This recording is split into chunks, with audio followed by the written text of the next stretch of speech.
Hey guys, welcome back to my channel. Today I'm going to take you with me and show you how I do healthy shopping on a budget. So I've got Mason with me today. We're just going to hit the supermarket now and then I will give you all of my tips in today's video.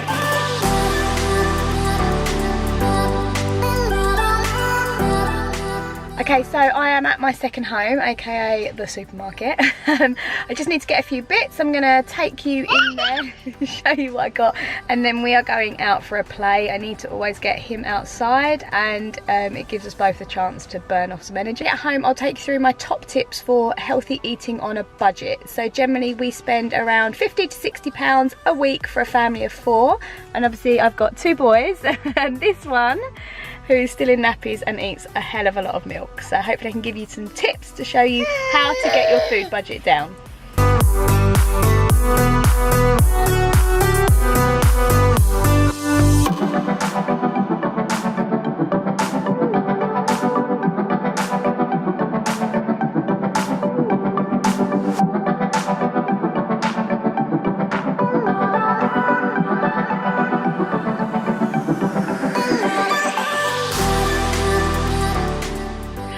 Okay guys, right, I am back from the food shop. Mason is asleep. I have my trusty cup of tea and I'm going to sit down and tell you my tips. I've got 7 of them for doing healthy food shop on a budget.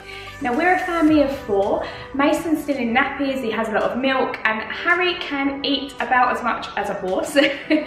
So it's important that I keep track of our shopping because it could quite easily run away with us if I didn't. And I'd say on average we spend between £50 to £60 a week if I apply these steps. If I don't, which there are times that I don't, then it runs away with me and I end up wasting like £10 here, £20 there, and before I know it, I've kind of lost £100 completely unnecessarily.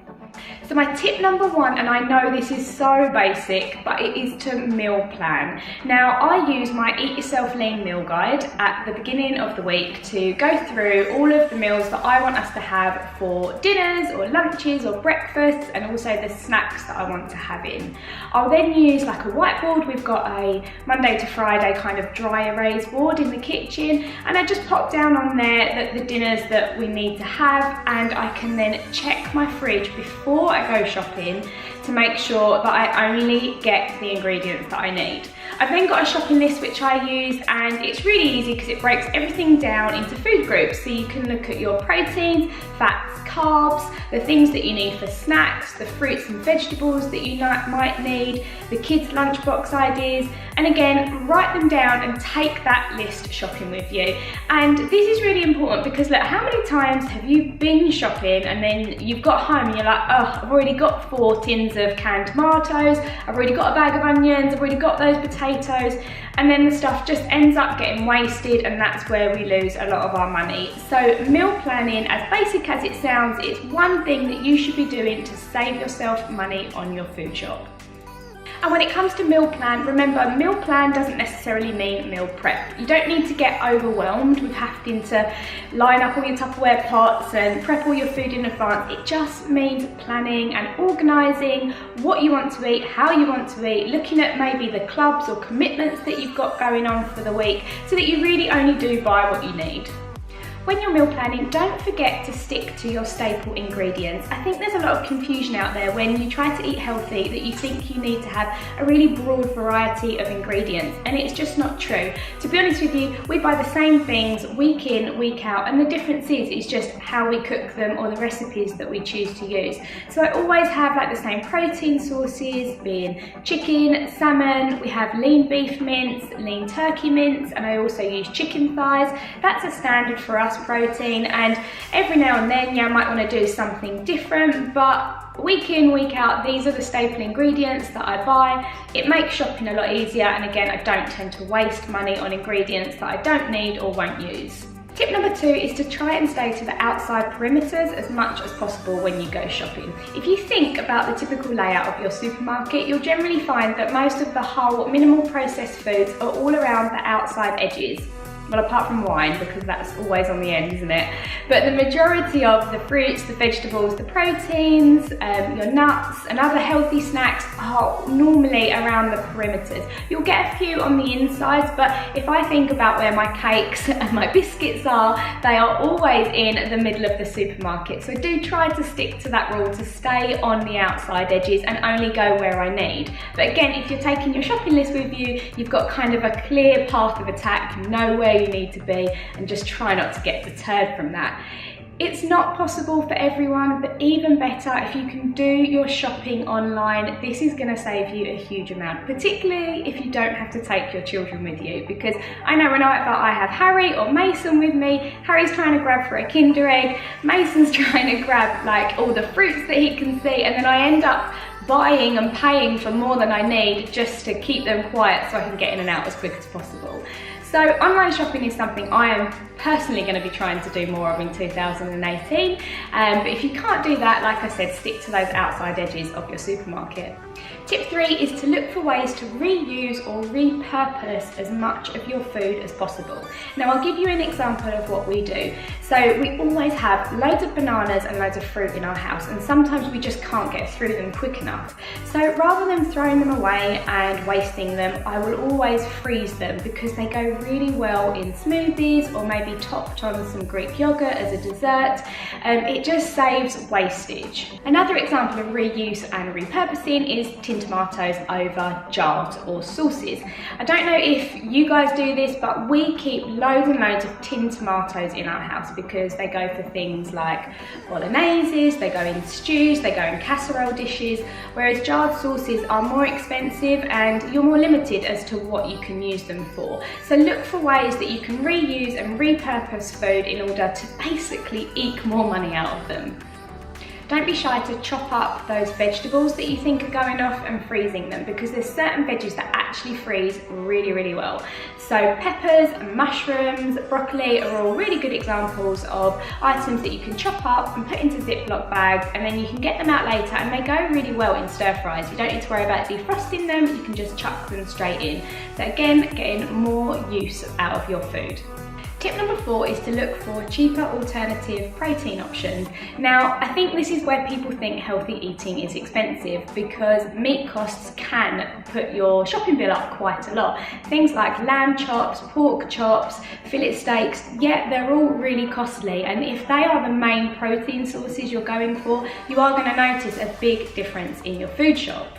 But by making some simple substitutions to your weekly meal plan, such as adding in eggs for an omelette based dinner one night, using chicken thighs over chicken breasts, and using beef or turkey mince over fillet steaks, you are going to notice your shopping bill come down by literally like 10, 20, maybe even £30. So try to factor in some cheaper protein alternatives. Something you might have tried to introduce into your diet if you're trying to adopt a healthier way of eating at the moment is nuts as snacks.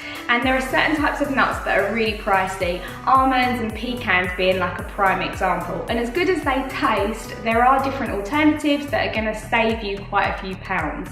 So rather than having those almonds and pecan nuts, I tend to swap them out for things like cashew nuts, Brazil nuts and walnuts. I also actually buy these from places like Poundland or Home Bargains because they are a lot cheaper than the likes of Tesco's or Sainsbury's. With regards to cooking oils, I get a lot of those off of Amazon Prime. I just think it's amazing, and again, it's so much cheaper buying these things because they last for ages. You can buy them in bulk, buy them in bigger sizes, get them online again rather than from your supermarket. Tip number 5, and I have touched on this earlier, but is to avoid taking your children shopping or avoid going shopping when you're hungry.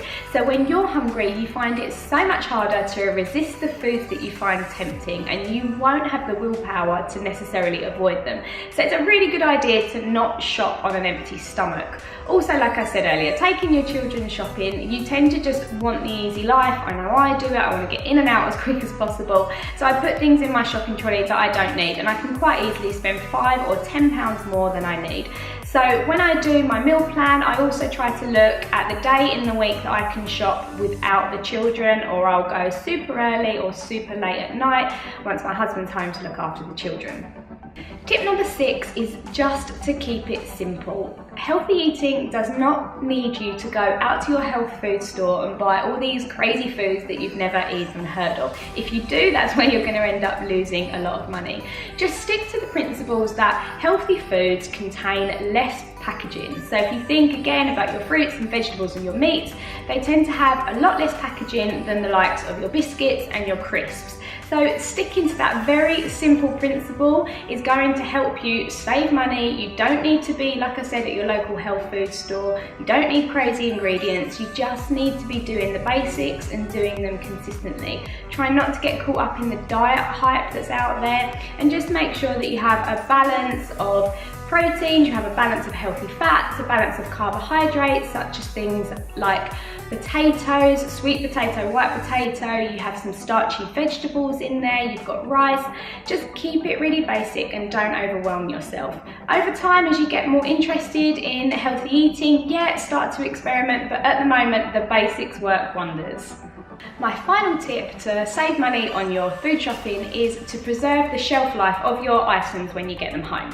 So once I get in from shopping, I tend to get things like kale and spinach and broccoli and peppers. I'll either get them out of their packets altogether and lay them on a paper cloth within the fridge, or I open up the bags so the items can breathe. A lot of the time our foods start to go off because they start to sweat, so give them some air, they'll last for so much longer, and again, you won't be back at the supermarket buying them before you need to be. With fruits in the fruit bowl, I make an effort to turn them over regularly just so that they can breathe. I also keep bananas that are starting to go overripe in a separate bowl because that can cause your fruits to go off even quicker. And this is a little tip not everyone knows about, but if you can, look at the temperature settings on your fridge. I sometimes find that they can be set slightly too high and the fridge can be a little warm, or sometimes we can even knock them accidentally and turn the temperature up, which means our foods don't last for as long as they could do. So just have a look at that and see if you can get away with setting it a little bit cooler so your items last for longer. So that wraps up this video. I really hope you've got some tips from it that you can go away and implement into your everyday life and save yourself some money. If you like this video, please give it a big thumbs up. If you want to stick around, please hit the subscribe button. I upload videos all around fitness, lifestyle and family, and how you can just integrate a fit and healthy lifestyle into a normal life, basically. Thanks for watching, guys, and I'll speak to you soon.